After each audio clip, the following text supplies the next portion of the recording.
জানিস না বিদেশের বাচ্চা এত কিউট ওদের দেখতে দেখতে না আমার গাল কামড়াতে মন চায়। আরে দোস্ত সত্যি বলেছিস, আমি তো সারাক্ষণ বিদেশের বাচ্চাদের ভিডিও দেখি, আমার আম্মু বিদেশের বাচ্চাদের ভিডিও দেখে, ওরা না অনেক চেরি ফল।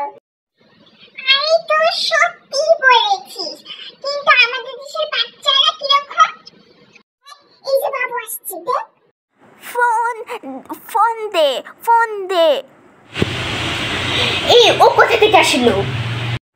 ফোন দাও না তো। এই ও তো মারে কেন? তো